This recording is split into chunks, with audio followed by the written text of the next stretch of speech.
Haiti Response Coalition ap di nou yon mersi pou prezans nou ak atensyon nou. Objektif seri sa se mette limye sou Haitien ak e vre zami Haiti kape travay pou nou pi bien kompran kalte defi ak peyi ya ak pitit li yo ap travesse jounen jodi ya. Pitit li yo ket yo an dan ou bien de yo peyi ya. E an menm tan redefini jan nou pale de Haiti. Na pe profite remercier et partenaire nou yo, Haitian American Foundation for Democracy, Haitian Bridge Alliance, Roots of Development, Université des Atlantes, ak tou chokarela ki e de ran program sa posib. Napre rappele nou ke si nou gen kestyon, tan pri, itilize seksyon Q&A ki nan Zoom nan, Melinda APNG ap kontrole Zoom ansama avek chokarela, donk pa ezite pose kestyon, e fwa sa la un peu plus interaktif ke d'habitude. Tem nou pou aswea, tre pertinent, Haiti ak ed e strateji pou nou sa otonom. Konversasyon sa vire otou de sa ka pase nan ed humanite pe Etats-Unis, trouvi ak defi ki egziste konye an Haiti a kos de sa, e pi mwayen pou nou ran Haiti pi jam pou nou sa reposede independans ke jadis nou te genye nan la kay nou. Pour développer thème ça à profondeur, nous gagnons deux Caucasian invités.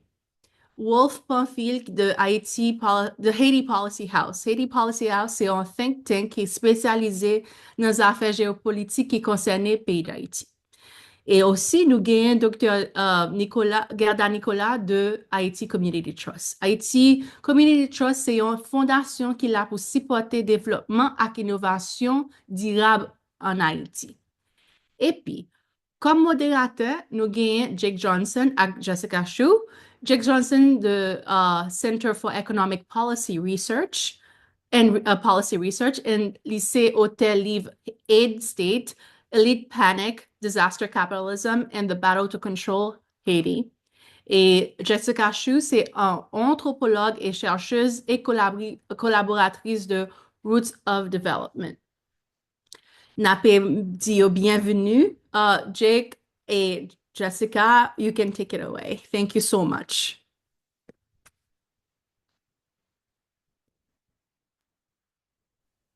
Yeah, thank you, Naomi, and thanks for everybody showing up tonight and participating in the discussion. And just reiterate that I think our hope is to have a dialogue here amongst everyone. So I'll start with just providing a little background about USAID's programs in Haiti, how it operates, and then turn things over to Jess to take things from there. When we're talking about USAID in Haiti, the amount of money that is coming from USAID for programs related to Haiti has been around $350 million every year. To put this into perspective, last year, the Haitian government's budget was about 3 times this.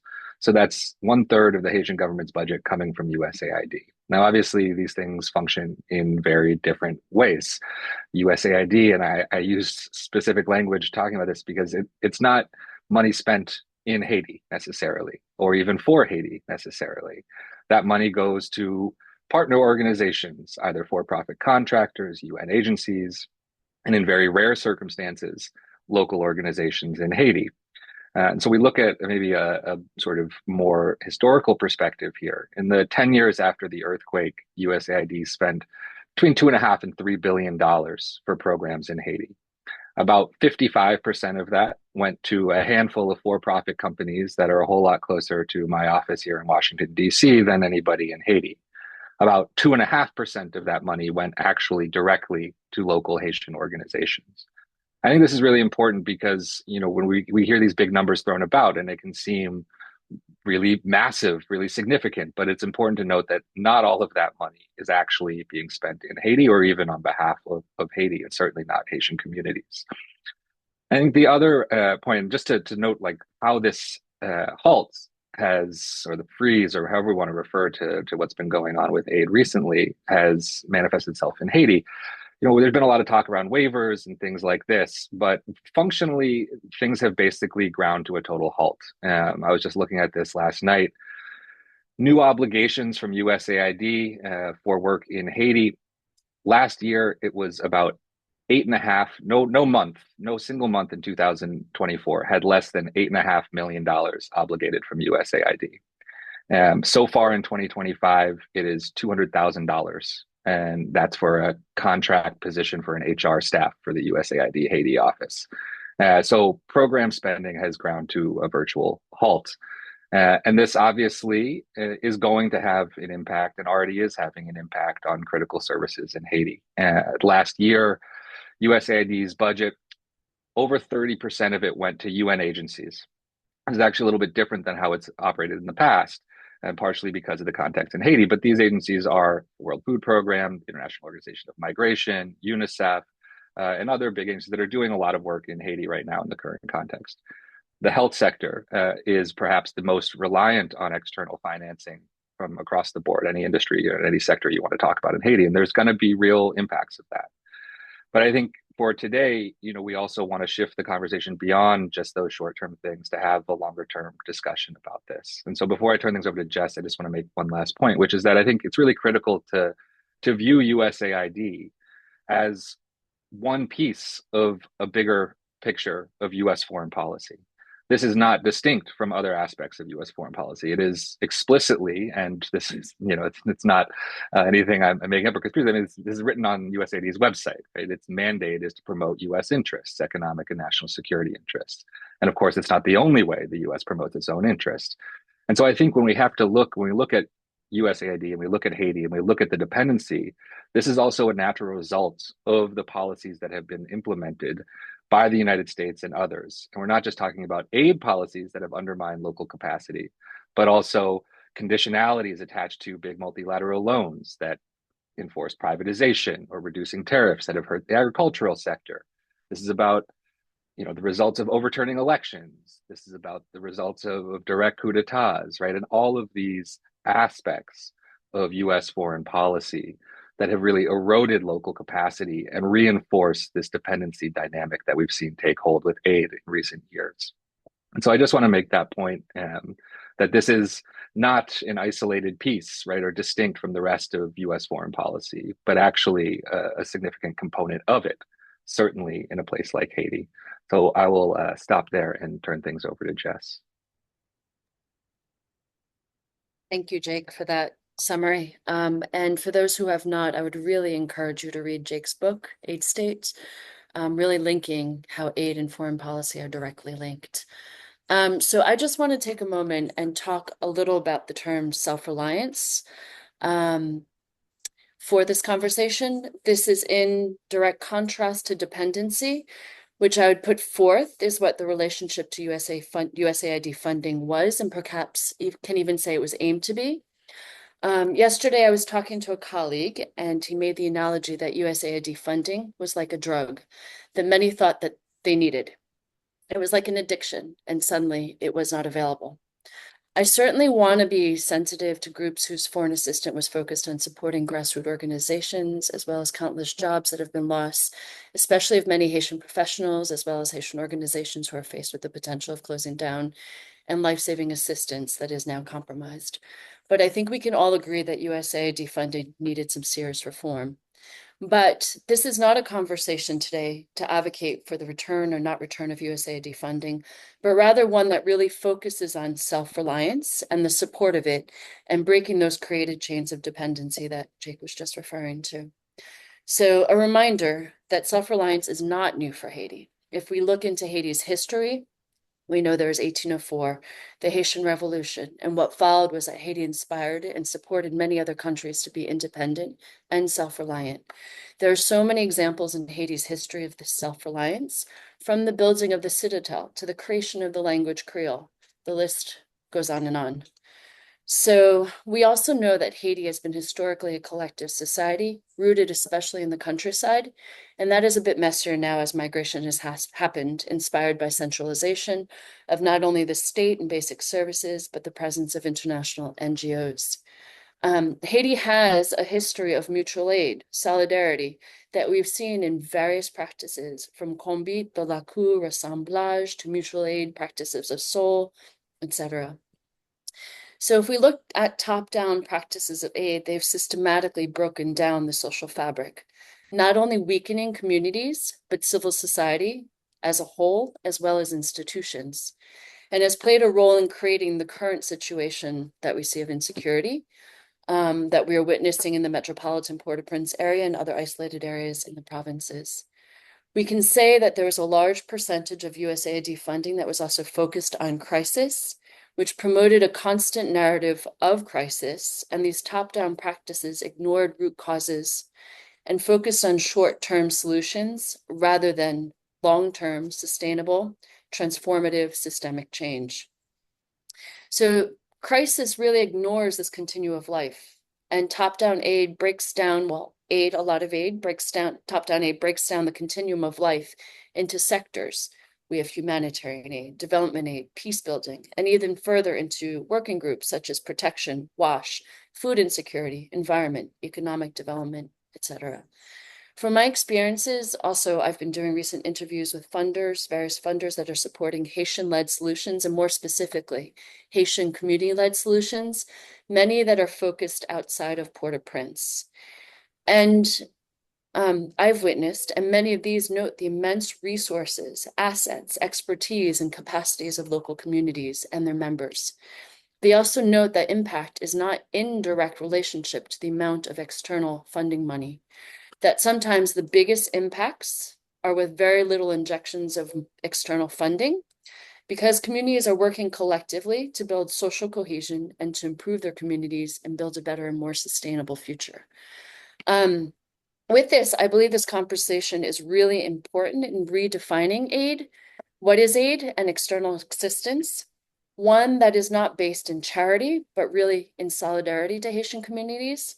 This thinking is not new, nor these actions, but they need to become the norm.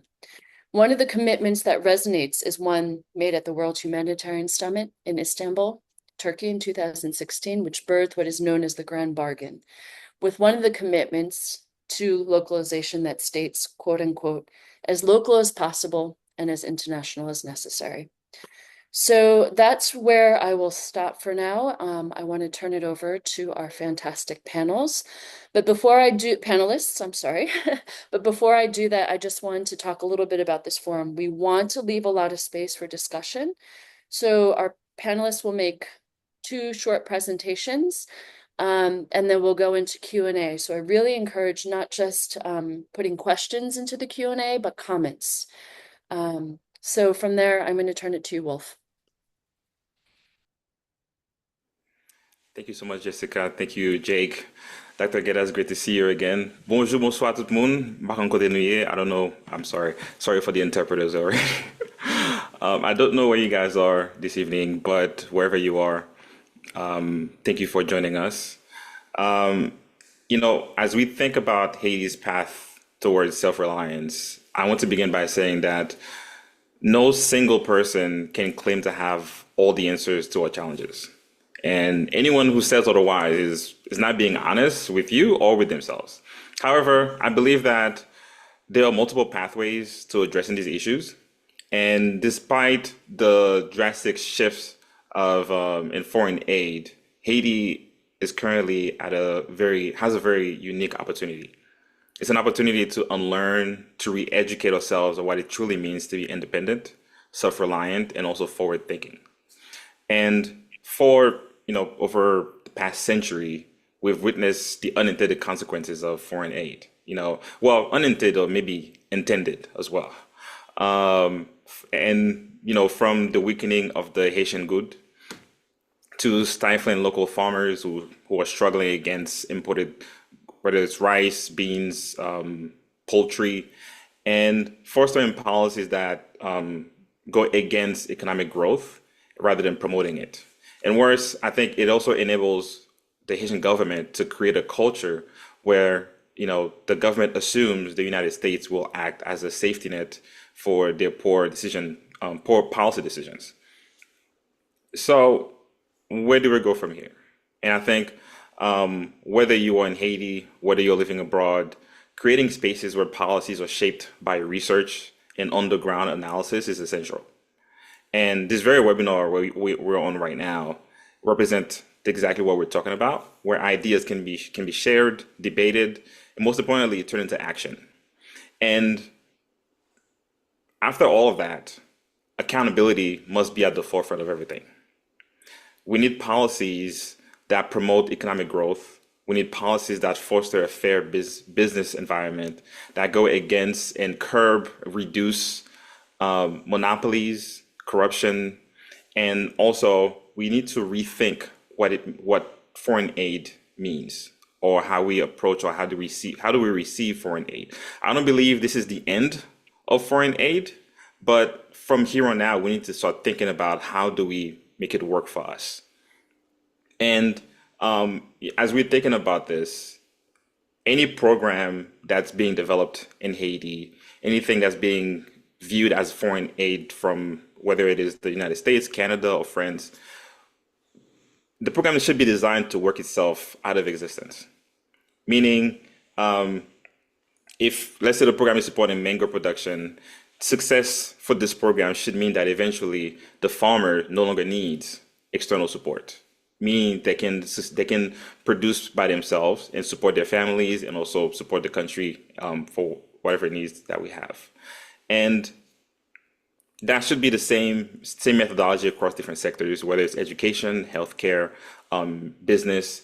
And, right now, Haiti's future depends on us, and on us defining what self-reliance means, and also rooted in strong institution, economic opportunity, and also engaged citizens, whether you are in Haiti, whether you are abroad, wherever you are in Chile, Brazil, France. And in my belief, I think this is the best way that we move forward from here, and also thinking about how we don't go back to where we were before. Thank you.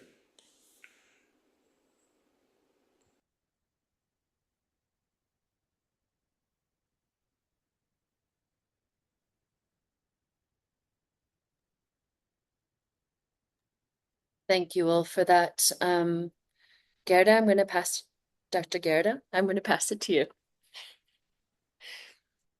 Thank you so very much. Really wonderful. I know they ask us to try to stay in one language so we don't go back for the lovely interpreters. So will do my very best to stay in English so I don't go back and forth between the Creole. But nous connaissons assez langue là. Sans langue la caille, c'est langue la caille. Donc, c'est difficile pour nous rester dans langue, une seule langue. But I'm going to try my very best overall. But thank you so much. I want to say thank you to this amazing group for hosting this conversation and to the opportunity to be on with Wolf. Always a pleasure to see Wolf and Jake as well. So thank you so much, everybody, for being here. I was so glad, Jessica and Jake, to see your opening and really helping us understand when we're talking about self-reliance, which is the theme of this of tonight's conversation, that this is not something that is new to Haiti, right? We're talking about USAID office, as an office that was open in the 60s, early 1960s, and everybody knows how long we've been independent. So clearly, we had not been relying on international aid to get a lot of the things that we got done in Haiti. So I think it's important, as we're sort of engaging in this conversation, that we remind ourselves how young the USAID office had been and how long we've been in existence as a country. And so really appreciate that as well, and appreciate the definition of self-reliance and reminding ourselves of what that means.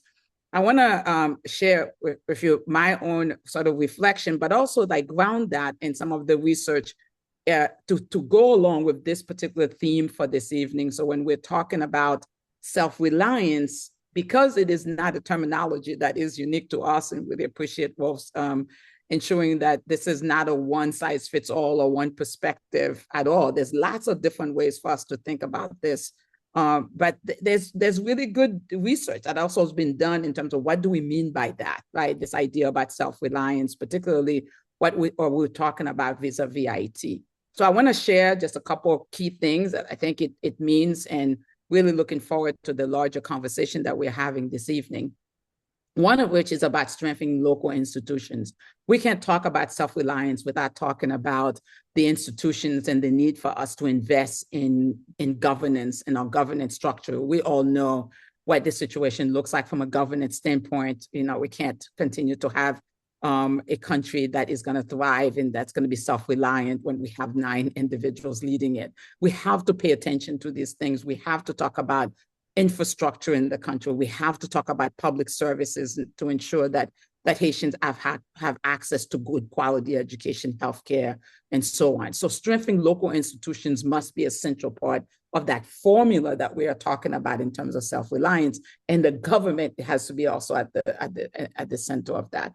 The second thing is around encouraging economic growth. So really promoting entrepreneurship, small business, local industries, and so forth, and particularly in the agriculture and technology sector is really key. I just spent a lot of time understanding and studying the time when the United States was incredibly poor. And I don't know if many people remember those moments, or I've read on 19th century United States when it was life expectancy was really low and people were dying. The reason why we have child labor law in the United States is because young children had to go to work. But when we look at that research and that data, and you go back to history and take a look at that, it is clear that the things that got the United States out of poverty was the entrepreneurs, the people like Ford, the people like Sanger who created the sewing machines, you know, the T-model cars and so forth. These were the things that were essential to really building an economy in the United States. And I think it's important for us to be mindful of that. The third thing I'll say is around investing in the human capital. By that, you know, really it's about the quality education, providing education. But by that, I mean like Haitian education, vocational training, building a workforce development is important. We have to think about reforming aid approaches. And I think Jess has talked a lot about that. We have to transition from this emergency humanitarian aid. And we're seeing the effect of that in our healthcare, as Jess mentioned, in country right now, because our healthcare system in Haiti is heavily dependent on this humanitarian aid. But how are we investing in capacity building and infrastructure in country around our healthcare system is really important. The last 3 things I'll say is around developing the sustainable agriculture practice. This is our bread and butter. We are really good at this, right? So how do we strengthen local food production? We all know that, you know, and if you haven't seen the film out there around the Creole pig, we know the impact of a lot of things over the last couple of years in local production of a lot of different things. But strengthening our local production, investing in modern day farming techniques, and all of that is really going to be essential in terms of what self-reliance looks like for us in the future. And then strengthening community-led solutions, right? By empowering local organizations and grassroots movement, the things that Jess is talking about, that is tailoring to the specific needs. So when you're in a place like Tuarac and outside of Camperin, or in a place, you know, in Valley, like in Tigouave and other places, the grassroots organizations must be at the driver of leading development in their country. And the last thing I'll say is around enhancing the diaspora engagement. I see a lot of our colleagues who are joining us in the diaspora right now, and this encouraging investment in philanthropy from the Haitian diaspora has to be a central part of that. And that has been the work. That is where we at Ayiti Community Trust have spent the bulk of our time in the last 9 years around mobilizing the Haitian diaspora to really build a permanent fund, right, an endowment fund. So think about that for a moment when we're talking about self-reliance. It's like, how do we build a fund that is going to be there in perpetuity to support this grassroots community-led development that we are talking about, that is around ensuring sustainability in the long run. And to that process, and I'm sure we can have the larger conversation around that, is not only understanding the diaspora when even we're talking about that, and like even the word diaspora, you know, it's all I'm learning may not be the appropriate word that we use because it has its own meaning and connotation even associated with it. But when we're talking about grouping of individuals, whether or not you're talking about that grouping here in the United States, which is incredibly diverse, so it's not monolithic. So we can't just talk about the diaspora as if we're moving one group, right? It's an incredibly different differences in terms of how you do that from those who are in Canada or those who are in Europe and other parts of the world as well. But we as Haitians, right, and no matter where we are in the globe, Haitians in Haiti, Haitians in, you know, throughout the United States, Canada, and other parts of the world, have a central role to play in the kind of Haiti that we really want when we're talking about this self-reliance. And we certainly have some some good data to share in terms of what we've learned in terms of what that looks like in terms of mobilization of ourselves in the larger diaspora. But it certainly would be, I think, it's an important conversation to have. This is not a conversation about what is it that we're asking other people to do for us. This conversation has to be about what is it that we're asking of ourselves. What is it that we're asking that we need to do, and the way that we need to do it, and the way that we need to show up differently, and to do so in a way that is a bit more collaborative and a bit more collective as well, which is actually essential as our model. So with that, I will say thank you so much, and I'm looking forward for the conversations. Thanks, Jess. Thank you, Director Nicola.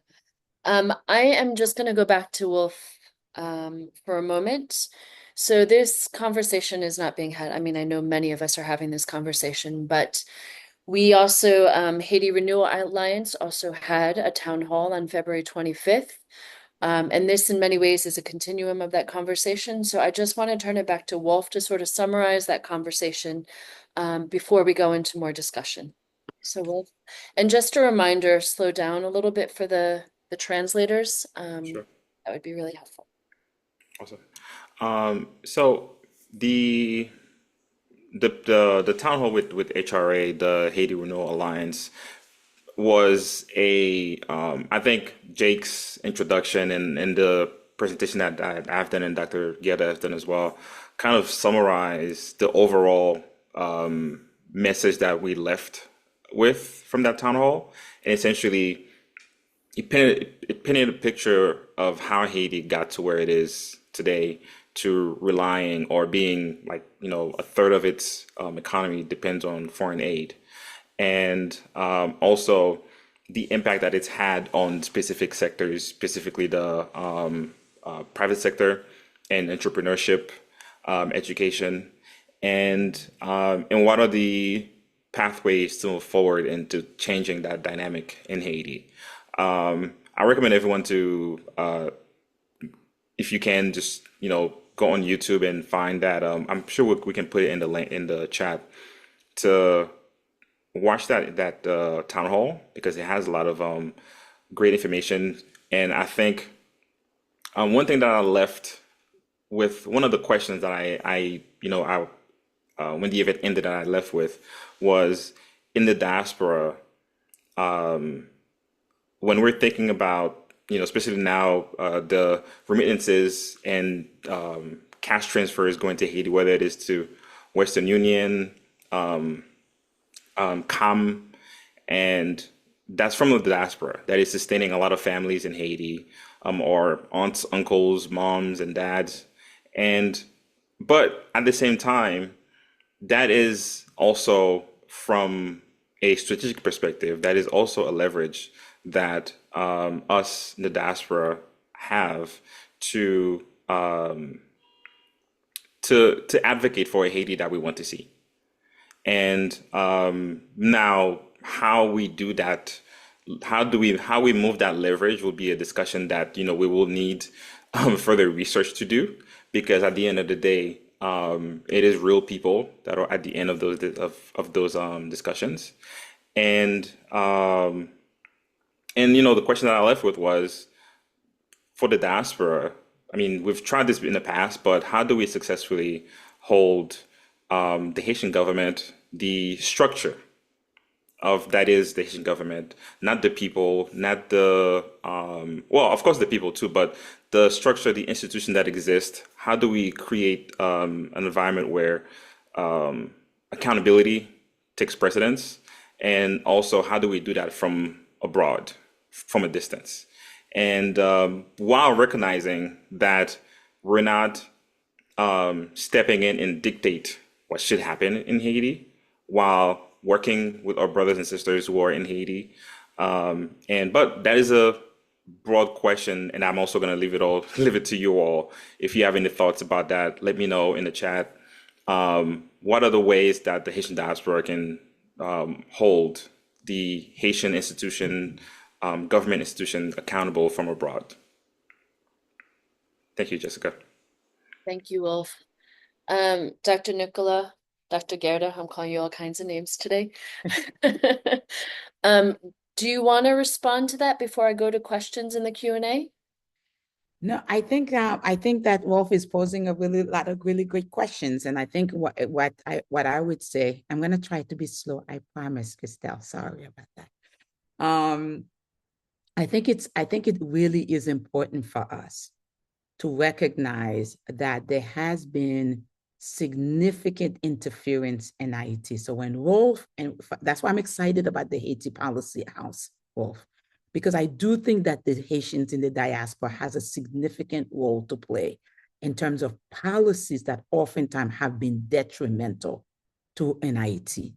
And so I'm glad that I see Melinda's putting the information about the Creole pig in there, because I remember being in Haiti and watching my grandmother having to dig a huge hole to hide our pigs to ensure that they weren't going to be slaughtered simply because the United States didn't want its pig to be infected. People don't know those stories because there's a way that we are not connected to ways that the foreign policies have significantly impacted what is happening on the ground. And so thank you, Jake, for writing the book also, because it allows us the opportunity to, and for the work that you do, because we are the people who are voting people in positions of power who are voting on these policies. And it is important that we know and we are following them to ensure that we know how they're voting. Otherwise, we might be voting for people who are voting against our own best interests in Haiti. And so a lot of time when I'm talking to people and they say, okay, what are we doing in Haiti? I'm asking the question like, what are you doing here? Like, can you tell me who you voted for and how is this person voted on the agriculture, the farm bill that's been around for a very long time? The farm bill has been on the floor for a very long time that has significant impact on Haiti. So, okay, how are we paying attention to some of the things that are happening here? And I do think that that's really is important. And at the same time, we have to be thinking about, this is, to me, an opportunity that cannot be lost, colleagues. We cannot lose sight of that. While the United States is focusing on the United States, it is the time for us to be focusing on Haiti, right? It is, I don't know another example, and maybe somebody here can give it to me, of a country that went to another nation and helped it develop. I don't know a group of people who went to another nation who helped that nation develop. I don't know it. So it is in our hand to be able to think about, and not only think about, not only talk about the kind of Haiti we want, but to actually do the things that we need to be able to do. And again, with the recognition that we may not see it. I know that many of us here who grew up in Haiti had a lamb veritable, had a mango tree that was planted in the back of our yard. None of us planted the lamb veritable in the back of it, but we all ate from the lamb veritable in the back of our house that keeps on giving, even though the person who planted it is no longer here again. So we have to think for the future. We have to think the things that we are doing now so that 50 years from now, there's not going to be another, whatever technology is going to be used to talk about the effects of AIDS and Haiti, because we would have played our part in ensuring and not just talking about self-reliance in Haiti, but doing self-reliance, right, in Haiti as well. And for us to do so, I really do believe we have to be educated, because we just screened the Creole pig, Jess, here in Miami. We had a number of people showed up. It was the first time Haitians were hearing about the story about the Creole pig, right, ever. So it means that we need to do our own homework. We need to also invest the time to educate ourselves around both what has happened, the impact that has happened, but also recognize that the role that we need to play. So I'm excited about this time. I'm incredibly hopeful about this time, because I do believe that we as Haitians have everything we need to be able to do different, to act different, and be different. So I'm excited for the conversation. Yes. Thank you so much for that. I'm going to actually go into the Q&A, one of them that's been up and also answered. I just wanted to highlight it. And it says, I'm going to summarize the question. What is the best way someone like me, a Haitian American born in Haiti, living in the US, can help Haiti? And I know, Jake, you responded to this on the chat, but I'm going to hand it over to you to talk about this. Yeah, thanks. And I mean, I think, Dr. Guerda was sort of getting at this too, right? Where the policies that are affecting Haiti are coming from here. And so that actually opens a huge opportunity for those outside of Haiti to play a really important role organizing here to change policies here, right? And I think this has been sort of the main focus of my work over the last 15 years is trying to make exactly that point that, and I don't think this is just for Haitian Americans or people with even connections to Haiti, but for anybody who wants to help and is not understanding how they can or doesn't think aid is working or doesn't want to just donate to the Red Cross or something. It's, organize to change US foreign policy, right? Like we can affect change here that will have a positive impact in Haiti without replicating those models of intervention that have happened over time, right? And so that means holding your members accountable, following what they're voting on, calling them to make sure they care about the things you care about, organizing rallies, town halls, and things like this to mobilize the community to push for change. Because as I think this is a tremendous opportunity for Haiti, but it also will, this moment in the US will not last forever. And so it's important to also be pushing for changes here that will create that space and make that space lasting for Haiti to be able to take advantage of that space and that opportunity. Thank you, Jake. Wolf, would you like to add anything to that? Yeah, sure. This is a question, as somebody who was born and raised in Haiti, I was born and raised in Okap, and when I think about Haiti, I feel that question very much because we've all been at this point where something is happening in Haiti and we can't do anything about it because we are not there or we don't have the necessary skills or necessary, or even if we do have the skills, we don't know how to actually have an impact. I think one of the things that Haiti Policy House we've been doing the past year is empowering people. And by empowering people, I mean the Haitian diaspora or the Haitians living abroad is very vast.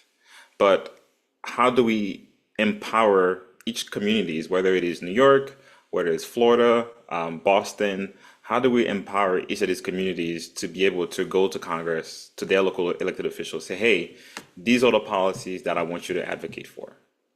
And the past, since the year started, we've published a couple of briefs about different sectors, whether it is agriculture, mango, cacao, and for different folks who are interested in these topics, and with specific policy recommendations. And second, I would say we need to, one of the things that we want to do in the long term is also educate our community, educate them in terms of like, how do you create an advocacy movement? How do you pull together whether it is your church, whether it is a school or a neighborhood, how do you gather people around one message and then go to the person or the people that needs to hear it and then get that message across? So I think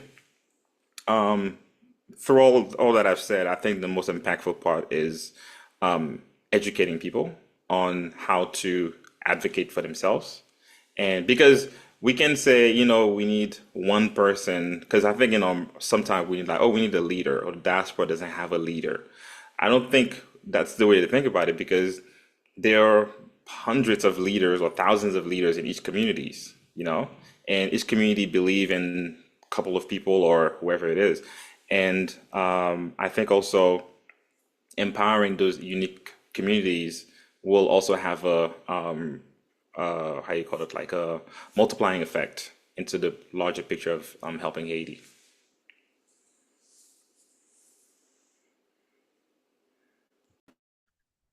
Thanks, Wolf. So I'm gonna jump into the Q&A here, and this is really more of a comment, but I'll read the comment and then open it up to the panelists.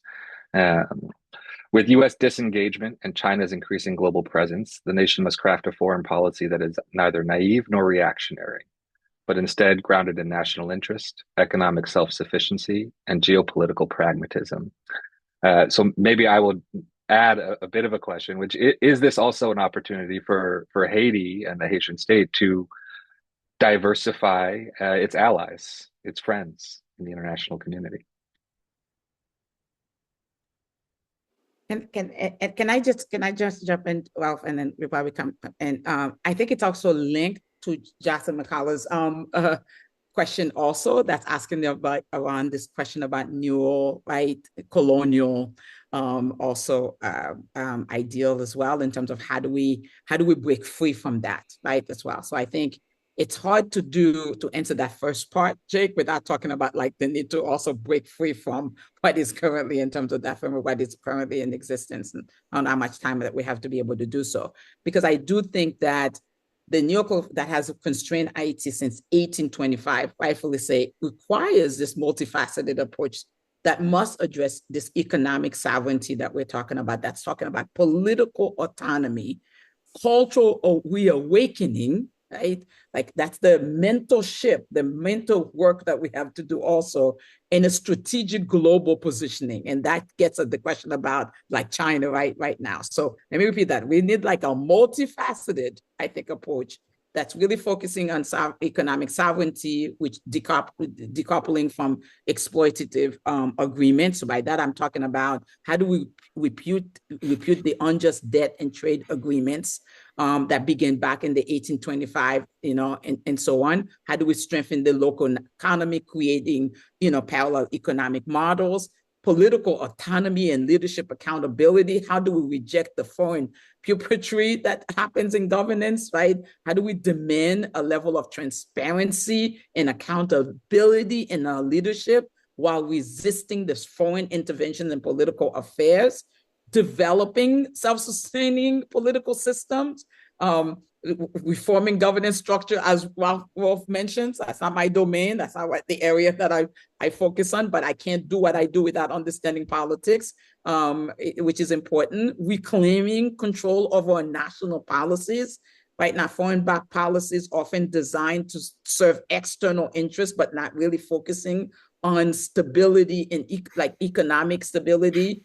Often, a lot of these sort of policies have led to instability in the country. And I'm so glad, Margaret Litton is here talking about both the pig issue, the rice issues, and so forth. These are things that have been detrimental to us, right? As well. When I'm talking about cultural and intellectual reawakening, we have to deconstruct the colonial mentality that we have. Centuries of foreign imposed narratives have contributed this psychological way. That's my area that we really need a shifting of our mind. We can't just talk about it, but it's the work that we have to do to reclaim our historical consciousness, by emphasizing our roots and so on. And lastly, which is the part that talking about, it's about strategizing this global alliance and economic peace. We have to forge relationship and cooperation beyond the US. There's a world out there, right, in terms of the kind of relationship that we really need to be able to develop. But for us to do all of that, we need amazing leaders. We need people who are thinking about country first, who are thinking, the best interests of Haiti, who are looking at, as the importance of us as a collective engaging in a national unity movement. It is time. We have to be mobilizing. We have to start resisting some of the stuff that we know hasn't worked for us, right? So engaging in some national unity movement, institutionalize some resistance against this neo-colonialism is really important. And really rebuilding trust in our national institutions, right? Because right now we've lost that, right? So Haiti must once again declare its independence, which we haven't seen, not just politically, but economically and intellectually and culturally as well. So there's a lot of work that we need to be able to do in order for us to also build those reliances and connections with this global world and the way that we are talking about it as well. So with that, I'll pass things over to Wolf. Dr. G, like always, amazing. One thing I'll add, I'm just going to add one thing because I think you summarized it very well, Dr. G. I think we need leaders who are brave. I think we need people who can stand up and speak. I'll speak to my own personal experience being in DC and going to different events, whether it's at the UN or different small gatherings here in DC talking about Haiti.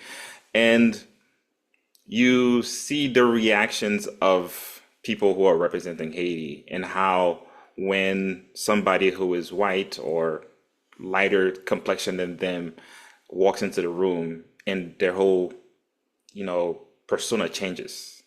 It's like they become like a little kid. They smile too much, they laugh at every joke, and they can't stand up for themselves. So when this person now says something about Haiti that is wrong, what is the likelihood of that person correcting this person? What is the likelihood of this person saying, well, thank you for this offer. I'd like to go back to my team and see how we can, move forward. And in the context of geopolitical, like we can make no mistake, like China is no different than the US. And just because it is we want to diversify our friends and allies, we can't view China as like a savior. I think that's also part of the recalibration that we need to have, because out of all the countries in the world, there are 14 that recognize Taiwan as a country against China. And Haiti is one of the 14 countries. And Haiti is the country with the largest population that recognizes Taiwan.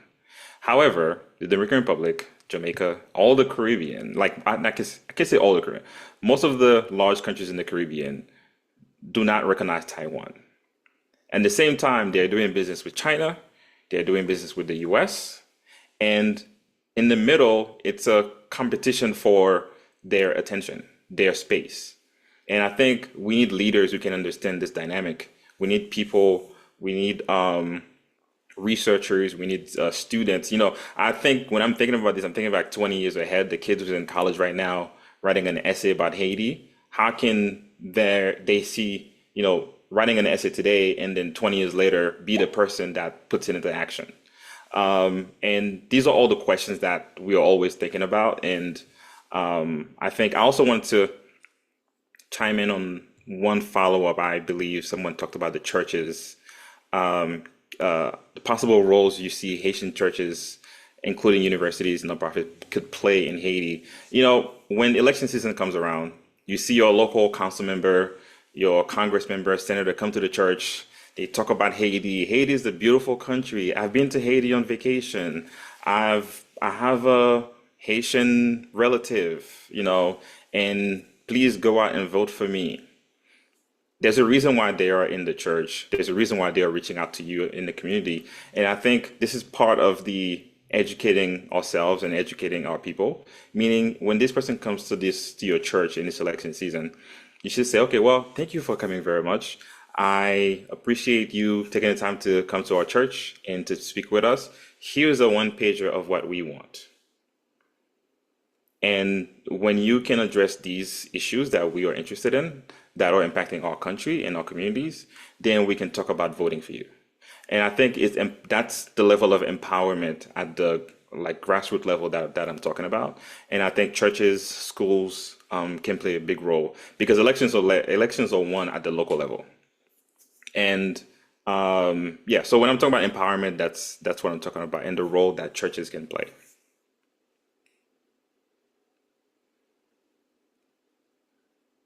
So I just lost the question, but there is a question in the Q&A that says, I'm thinking of the Southern Poverty Law Center, which is a kind of clearinghouse for a range of racial justice issues and reliable information like legal, political, advocacy, publications of reports, etc. What exists for members of the diaspora that might speak for what? 2 to 3 million globally? Question mark.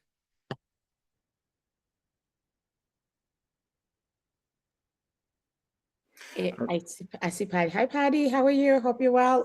So is the question around the fact that there is such a institute that exists in the US, what's the counterpart of that in Haiti? Is that what's the essence of the question? Because I think I'm missing it, Patty.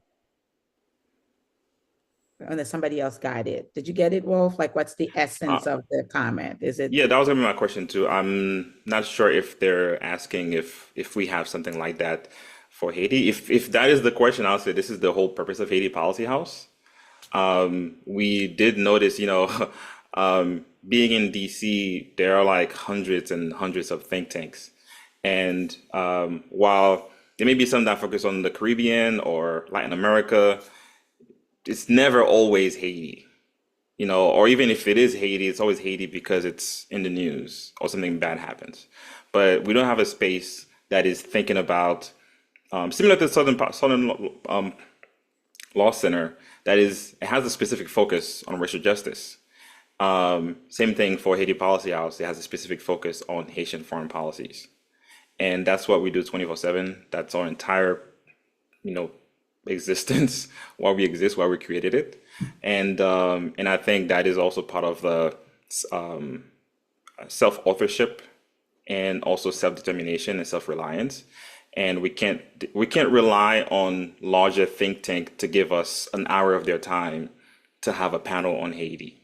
If we want to have a month dedicated to Haiti, years dedicated to Haiti, we should have a space that can do that.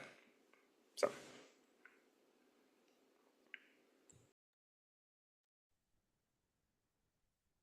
Thanks, Wolf. I'm gonna ask a question from the Q&A, but I'm gonna direct it to my fellow moderator, Jess, because I think it touches on some of the things you were talking about in the beginning, and I know some of the work that you've been doing and thinking about with regard to Haiti. But it was a question around the inter-Caribbean sort of solidarity and focusing on the Cuba medical brigades. And I just sort of want to piggyback on this concept of solidarity and how that might be one way to think about, sort of a different approach towards aid more generally. Thanks, Jake. I thought I was off the hook today. But I think, what we're talking about in terms of solidarity, right? We're talking about Friends of Haiti.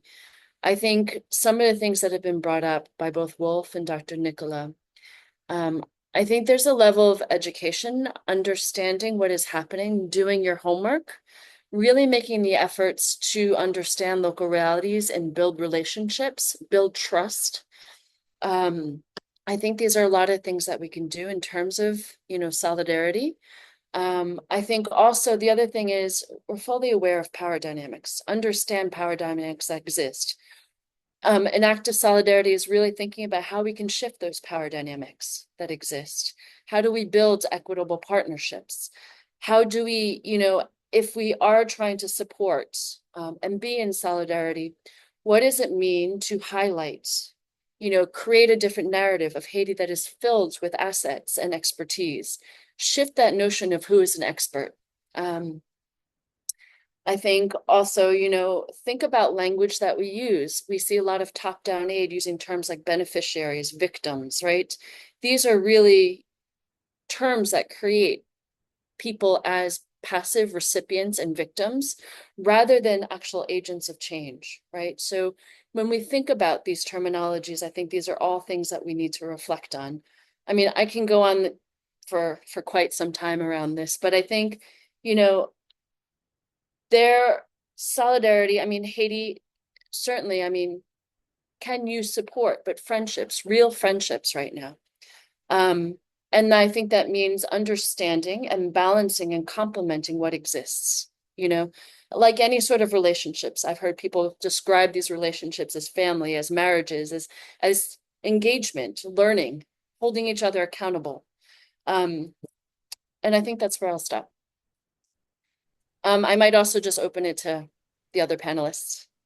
I was just going to add one thing to what you were saying, Jeff. I think, because I really appreciate the conversation around this sort of like what's happening in the Caribbean right now, particularly the way that Barbados and others are responding regarding this idea about visa and Cuba and so on, right? There is a part of this that means like self-sacrificing, that is tenacious. For gen fam pou gen fam ki gen fam ki gen fam, right? Like you have to get to that place where there's a level of principles and there's some things that you are willing to live for, right? We all know what's been the relationship of Cuba to Haiti and in places like Venezuela to Haiti, right? In other places. So when we are not able to stand up for our own principles and we're not willing to sacrifice our own thing for that solidarity, it really is important in the conversation that you are seeing that's taking place right now. is the ability of saying, I'm willing to sacrifice the privileges that has been given to me, right? For the purpose of this solidarity, for the purpose of that sort of being together and coming together and so forth. And that is in the midst of a region where we have been divided, that there was intentionally the idea that Bajans and Jamaicans and and folks from Bahamas were not going to come together as a collective, right? For the larger good of the regions and so forth. And let me tell you, man, once we get it right and we get our mind right and we are able to see that this is one region, one house, and we're able to come together, I think the world is going to be shaken by what is possible and so forth. But for that to happen, man, faut nous mettre femmes sous femmes, faut nous mettre femmes sous nous, like garçon encore, right? For nous assurer que we can really, come together in such a way. So, Involved, there's a question in the chat that says, should Haiti reject all foreign aid and take the painful but necessary steps towards economic and political self-sufficiency, even if it means short-term hardship?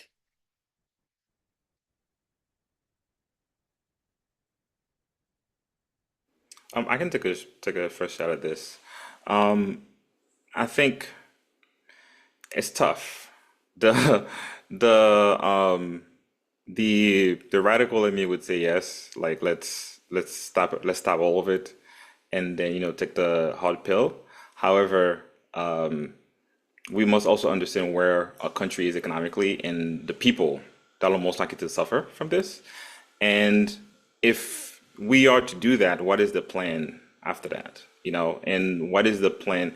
I mean, I'm all for stopping foreign aid, but what is the plan? How do we now ensure that the services, like if a woman needs to give birth, like there's still a functioning room, delivery room that it can receive them.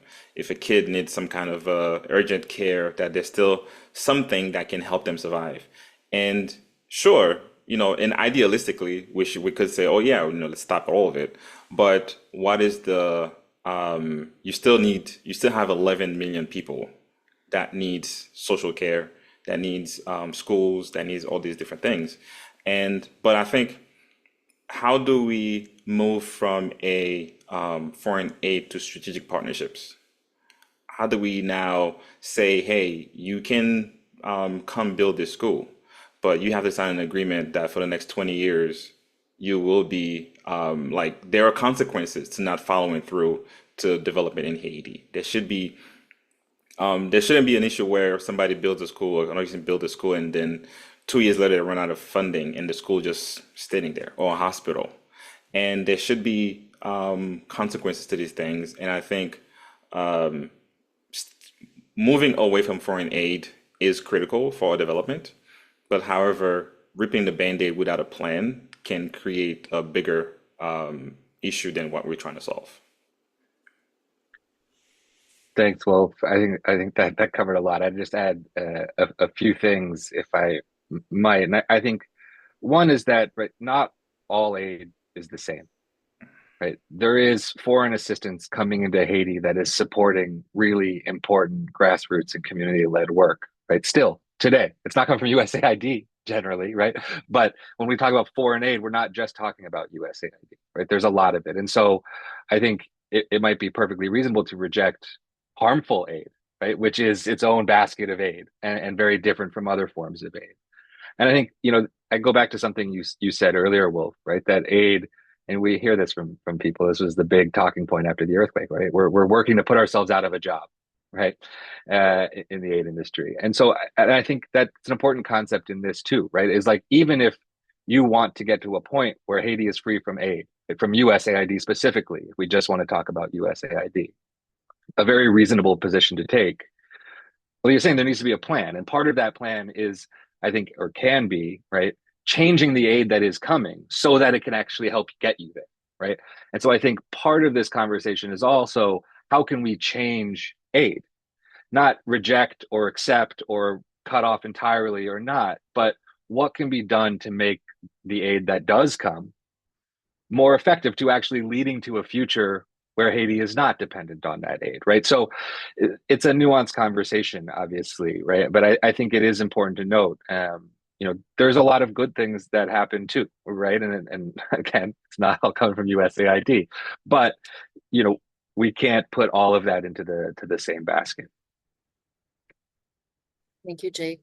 Can I just make one reference point just before you move on? I think it really is important for people to go on and see the last town hall. If you fast forward to the presentation that Kessner did to really highlight that exact question, because he really highlighted from an economic standpoint, where is the country right now? And I think once you integrate everything that Rolf just said, along with which healthcare being a central part of it, then we really have to think about the immediate needs that we need to address, but recognizing that a long-term plan, a medium and long-term plan is needed, but at the same time that the immediate issues are real. We have a healthcare system in country that is heavily dependent on external aid, right? Foreign aid to be able to support it. And we can't just say no to that because it means that a lot of lives are going to be impacted by that, right? But we recognize that that model doesn't work and we have to do differently by it. So Kessner's presentation that brings in the economic part of this to see it, I think provides a compelling response in terms of what we need to do differently in the country. Thank you, Dr. Nicolas. I am going to turn to our lovely host, Naomi, who I think has a question for Dr. Nicolas. Merci, Jessica. Oui, Dr. Nicolas m'a posé une question en créole. Nous connaissons qu'on travaille en pile en Haïti, tout partout en Haïti. D'après ça observé, et qu'est-ce qu'on peut partager avec nous? Parlez-nous un peu de ça observé dans le pays en dehors.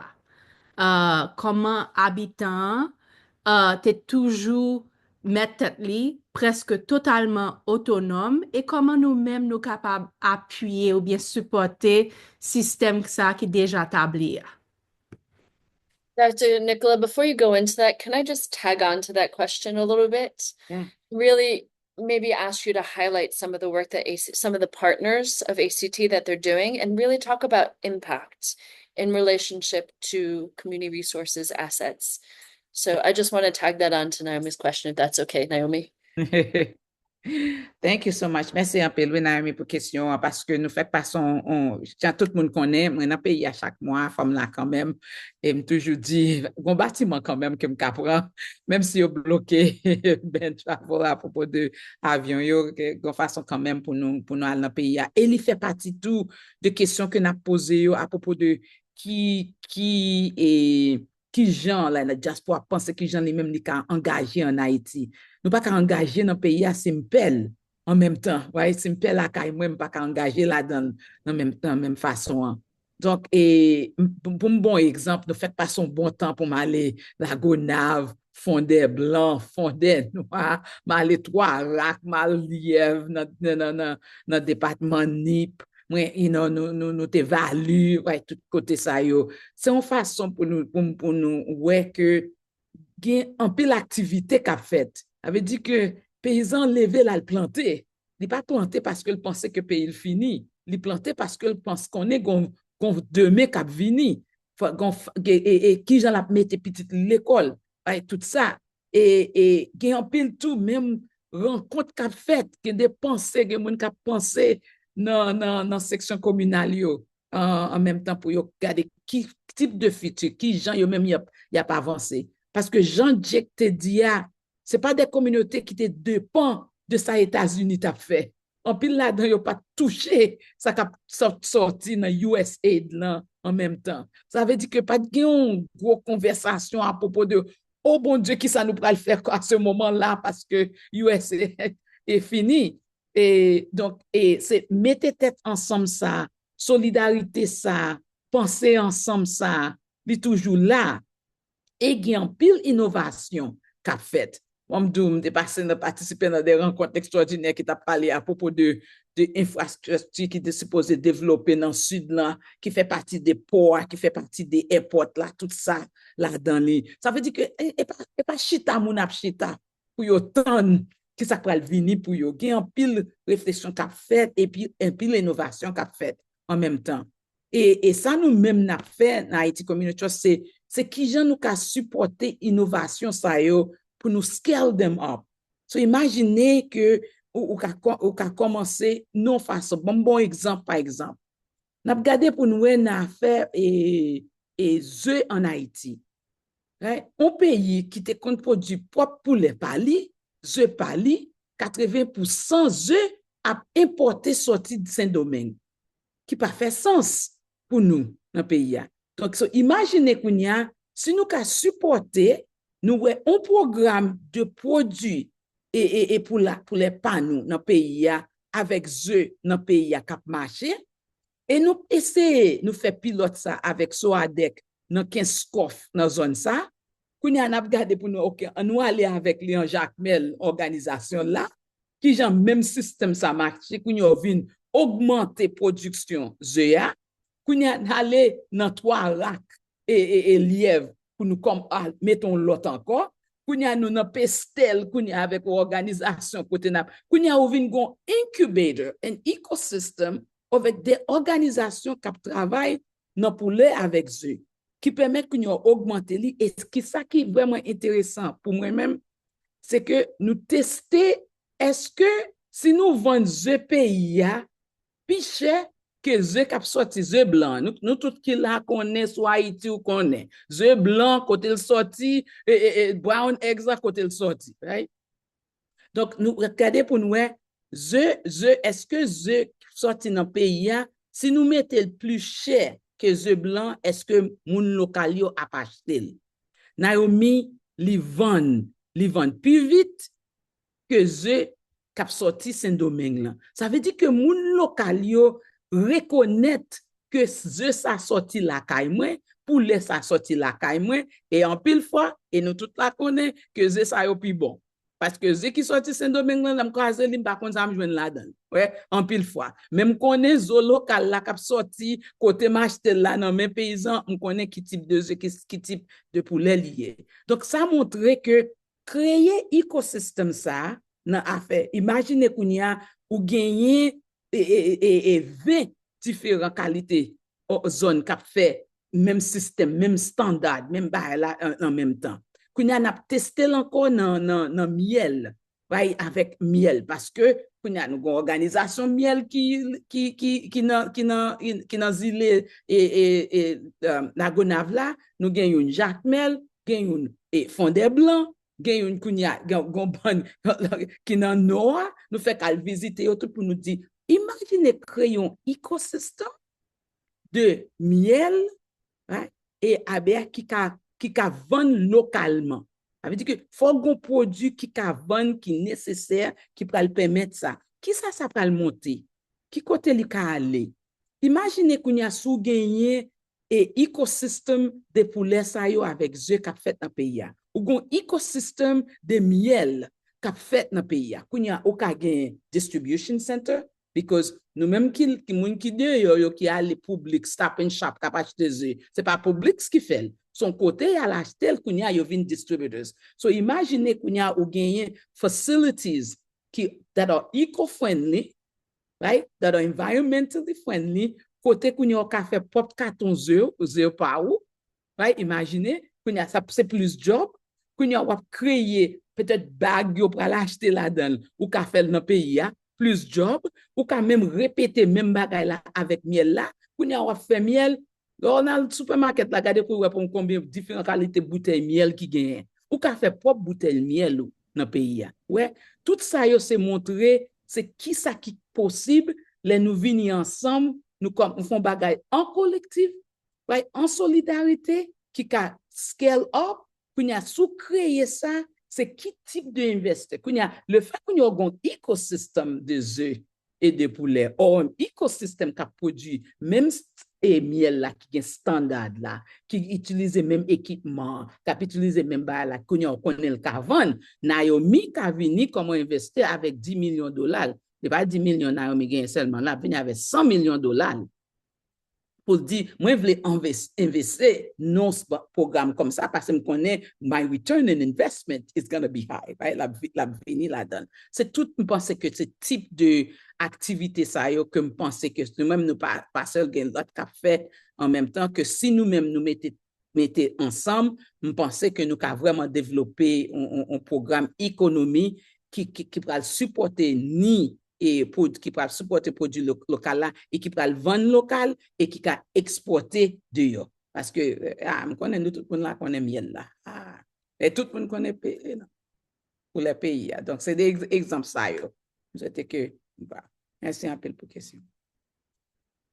Thank you, Dr. Nicolas. So we're going to go to one last question. I see there's other questions in the Q&A, but I'm also very conscious of time. So I'm going to pass it to Jake to ask this last question. And then we'll ask the panelists each to have to present some closing remarks. Yeah, thanks, Jess. Yeah, so the question I wanted to ask here from the chat is about the push for reparations and sort of how that fits into this narrative. And I'll add my own brief commentary before I turn it over to you, because I think, in a lot of ways, we can almost view aid in a similar way, right? Is that aid is responding to historical harms from the developed world, from the United States specifically, right? And that's not how it's actually framed, but I think it's the sort of moral reasoning or rationale for why aid should continue in some regards. And so I think it does sort of fit in with this conversation about reparations. And given the governance situation, right, how does that sort of fit into this conversation? So yeah, with that, I'll turn things over. Yeah, I think when we think about reparations, I remember when I was a kid in Haiti when Ayiti was doing the TV commercials for reparation. There was a song that came along with it. I forgot what it was. Reconstitution, 3 millions. I forgot the exact song, but I remember seeing it on TV, and I didn't know what that meant. I didn't know what that was. I was about what? I was a kid essentially, but as we're thinking about reparations today, I think the challenge is that we're not in the age of morality, given the way that the world is going and seeing how the U.S., how the other countries are interacting with their former colonies. I don't think that we should approach this from a place of morality. I think we should approach this from a strategic end to say, it's not a direct line, but how do we create a situation where you're not just doing us a favor by giving us reparation, but you're doing it because you have to. And I think that's how I think about reparations and how to get reparations. I think Haiti needs to have reparation. Reparation is a must. I just don't think that we need to be nice about it or ask, hey, please give us reparations. No, I don't think that's how we should go about it. I think we need, like I said, create situations where it is in the best interest of the other party to give the reparations. So that's how I'll answer this question. You